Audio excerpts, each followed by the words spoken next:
So what we're doing today is we're doing a pork crown roast, and that will be stuffed with a banana, light brown sugar with a little bit of molasses in it, just to darken it up a hair. I'll show you how to stuff it right through the center of the loin. Then rub it down with Dijon mustard, garlic, rosemary, salt, pepper, and a little beautiful olive oil. We're gonna stuff it, we're gonna rub it down, we're gonna turn it into a crown roast, and then we're gonna throw it in the oven at 350, 20 minutes per pound. Probably take 2 3/4 hours to 3.5. And I like to cook my pork to 145. A lot of books say 150, but you gotta consider it's gonna carry overcook by 10 degrees. So you pull it out of the oven, and what it means is it's continuing to cook. So it's gonna go up 10 degrees. The pork that we're cooking from Cooper River Farms is a Duroc breed, a big American breed. And the reason why it's so nice is because of the marbling.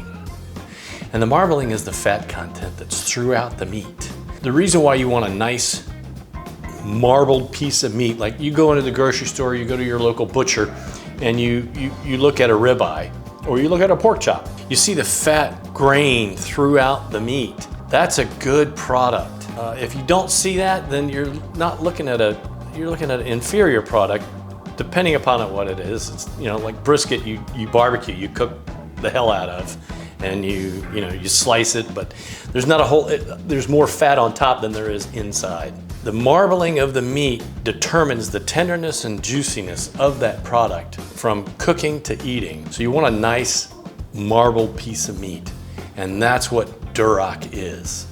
Absolutely delicious. This is an extra virgin olive oil that I use to cook with, and this is one that I use to finish with.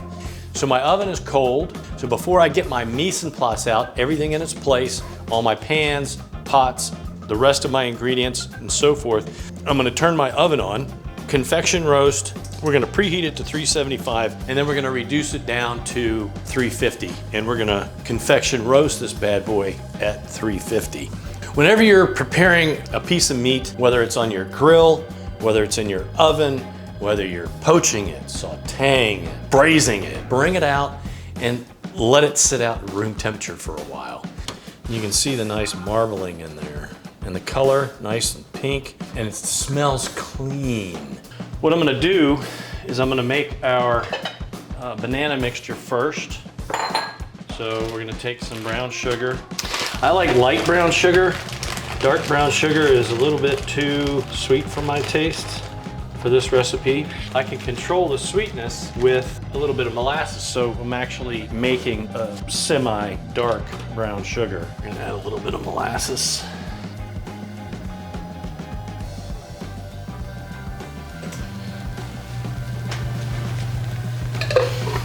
Lemon juice for acid.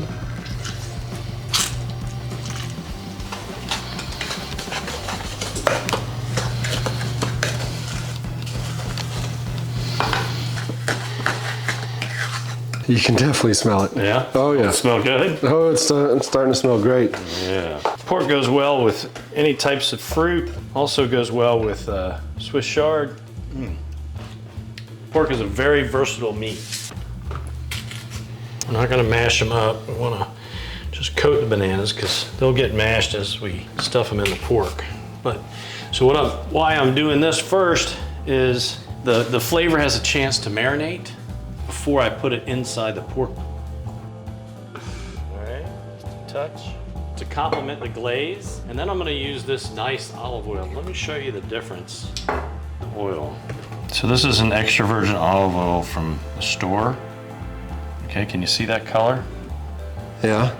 Okay, I'm just gonna dump that in there. The Gambino family, huh? Yeah, they have a great winery in Sicily.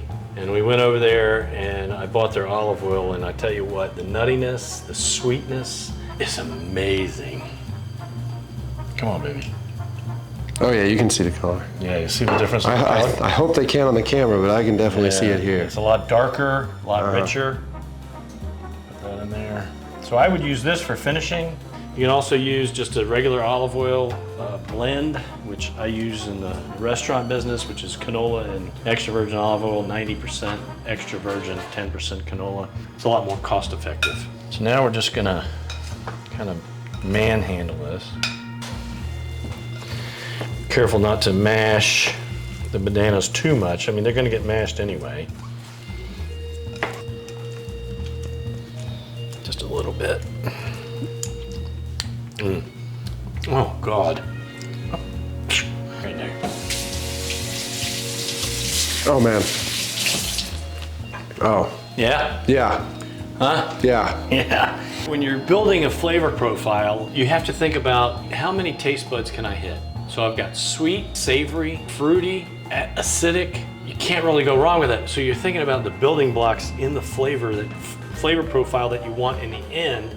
But in order to get to that end, you have to build up to that point. With that, Yes.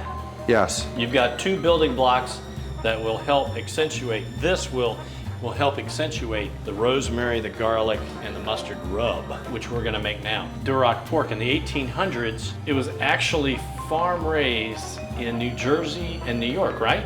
Right. It's a red pig with big ears, right? Yeah, it's well known for its redness. Yeah. So right now what we're gonna make is we're gonna make the rub. We have our filling, okay? We're gonna make our rub. And this is the savory aspect of our recipe. Just a little bit of mustard, garlic. So what we're doing is I just washed the rosemary. Oh, the aromatics are starting to all build on each other right now. Man, tell me about it. When you're cooking, I just strip the rosemary. Now I'm gonna chop it up just a little bit because I'm gonna release the oils. Aromatics in herbs come from their natural oils that are in them. Well, you don't get the aromatics if you don't release the oils. Some things are a lot easier to release than others. Basil is a lot easier because when you chop it, you're releasing the fragrance and the oils in that basil. Rosemary, a little bit more difficult. So what I'm gonna do is I'm just gonna mash it just a little bit. Smell it so much better. It just releases the rosemary oils and, oh God, it smells good. So this is our savory aspect. So I'm just gonna run a knife through it.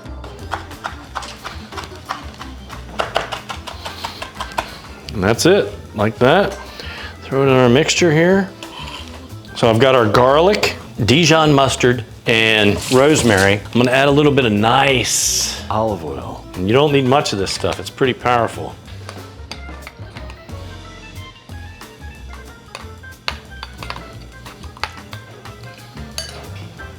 A little bit of lemon.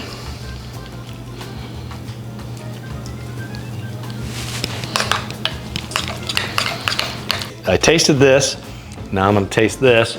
Now, our pork roast has been out for the appropriate amount of time. So we have our filling getting flavorful, okay? We have our rub. I'm gonna make some mirepoix for the bottom of the roasting pan for the pork crown roast. And you're just gonna, I washed my celery already. Carrots, I'm gonna wash. I'm not gonna peel, you don't need to because you're not eating them. And even if you were eating them, you could eat with the peel on. So we're gonna just rough chop 2 onions.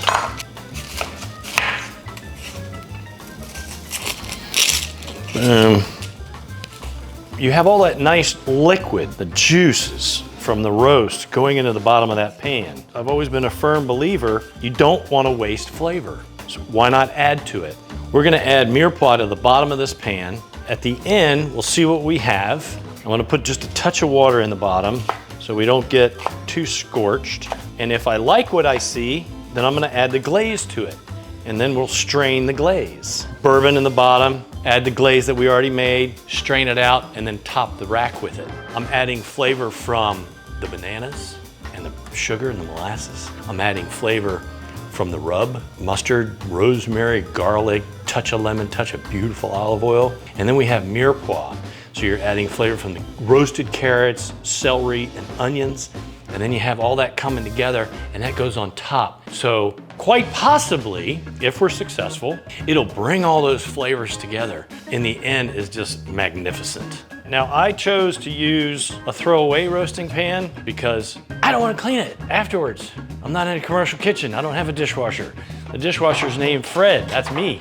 So I just can throw this away. But you can use your roasting pans, whatever you want to use, you can use. I'm just gonna add this, we're gonna do this. Nice You could roast on top of the mirepoix, but I don't like to do that because as the mirepoix roasts, it goes down. These racks are already Frenched, but as you can tell, it's tough to bring together into a crown roast. What we're gonna do is we're just gonna bring it down here, okay? Up here now. You can either save this meat, which is very good meat. You can see the marbling, delicious. You can save it and make sausage out of it. In our case, since we don't have a whole lot, what I'm gonna do is I'm just gonna add it to the pan. That will help with our flavor profile. Huge, huge. Okay, so we're just gonna put that in there like that. Kaboom. All right, and then we're gonna have to scrape the bones so the bones don't burn real bad. Just like so. Scrape these bones, just like so. Get as much of that fat off as possible, and then we'll flip him over, do the same thing. And then I'm gonna notch him so that we can get him to form a crown rack. That is a long bone loin. Yeah. That's why it looks the way it does. It's delicious. All right, there we go. Just get as much of that off as we can. A lot of it will roast off, but again, if you don't get a lot of that off, it'll look burnt, and you don't want that. So there you have your re-Frenched rack. I would have Frenched it more just because if I'm throwing it on the grill, that long bone looks so much better for height. I mean, you lean it up against, you know, and you got this big bone. What? And people are like, wow. If you don't French it anymore, then you do have meat that's on the bones that you can just gnaw on, and it's delicious. Just a little bit of oil. Put a little salt in here, just a little bit. You don't need much because you're seasoning the outside as well. Add a little bit of salt to that. A little bit more to the rub on the outside because that salt just really makes that fat crispy. Pepper. Fill the loin part of the rack with our banana mixture. Push that right in there, and you see how it mashes up when you push it in there. Using my thumb so I can make the hole a little bit bigger. As the meat cooks, the albumin in the meat, which is the protein in the meat, will help bind that filling somewhat, but not all the way. So when you slice it, you'll have some parts that are solid and some parts that aren't, because it's just naturally gonna ooze out. So now what we're gonna do is we're gonna make our crown roast. So what you have to do is you're gonna have to notch it in a couple of places in order for it to come together like that and into a circle.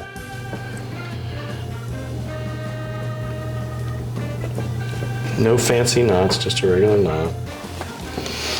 Okay, then we're just gonna bring it around like this. You wanna tie it right under the bone. There we go. All right, I'm gonna do it twice. And then we gotta tighten it up. Bring that around this way. There we go, I think.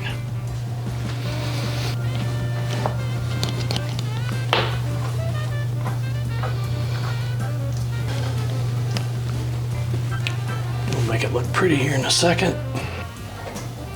All right. There we go. Now we're standing. There we go. Look at that bad boy.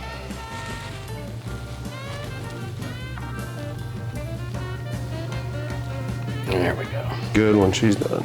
All right, we're gonna put our roasting racks back on it. We're gonna rub it down with our rosemary, mustard mixture, garlic, olive oil. We're gonna season it with just some salt.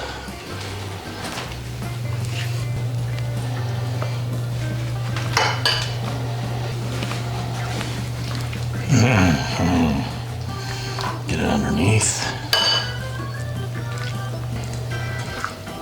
Just gonna put that, oil that down a little bit. Just, you don't need much. Just on the grate, so that it doesn't stick too bad. It's gonna stick a little bit. It won't stick too bad. And I'm just gonna rub that thing, just like that, yeah, baby. Put that just like that. That looks pretty damn good, doesn't it? Just season the whole thing with a little bit more salt, cracked pepper, so that we're not wasting any of this deliciousness. And I'm just gonna slap it right in the middle of that thing. Can you see that? Right in the middle. So that is flavor. That'll go down in there nicely. Right. Pork crown roast done. Remember, we preheated to 375. There we go. Boom, right like that, okay? Oh, that's pretty. Isn't that nice? Hour and 20 in? Hour and 20, yeah. Hour and 20 in, let's take a look at this thing, see how it's looking. Wow. Look at that. Pull it out, you see all that juice in there? All that nice, cool. All right.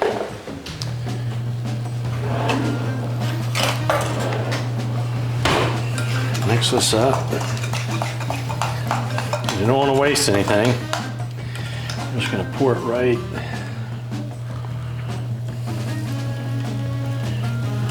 there. It's coming right out the bottom. That's fine. That is fine. Pour some right like that. Right around the bones. That is fine. Then it comes out the bottom. There we go. Because that's just going to add to the sauce. Let's taste that thing.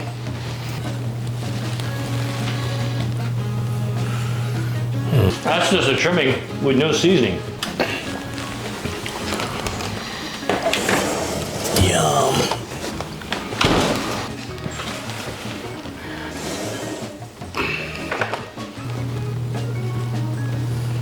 Oh, we got. Yeah. We got just a little bit, but you see where the meat and fat were? Mm-hmm. Now we could scrape that down, but if we would have wrapped that with foil, which I should have done, I apologize, I didn't do. That's all That would good. have been a lot better presentation. So we're gonna leave it in the oven for another 30 minutes. Put a little bit of water in that. Okay. Perfect, now we're gonna let this rest for about 10 minutes. If you don't let it rest, you cut right into it, then it'll just bleed everywhere. So it'll be dry because all the juices run out. Yum. You see there's the banana, a little bit of the banana right there.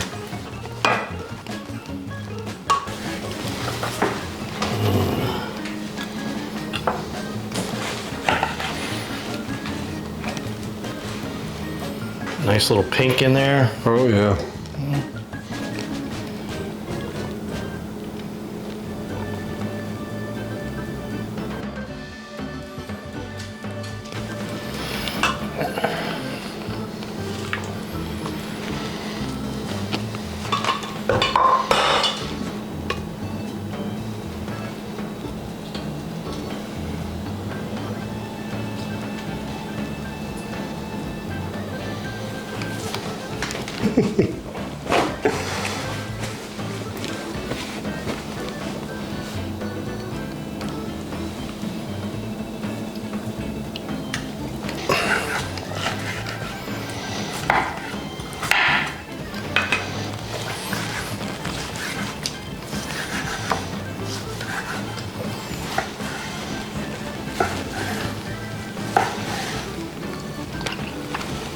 What do you say? Pretty damn good.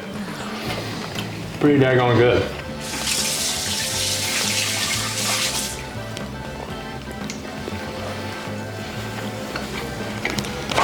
Oh, wow. The banana's there. You get the rosemary. All right, y'all. That was amazing.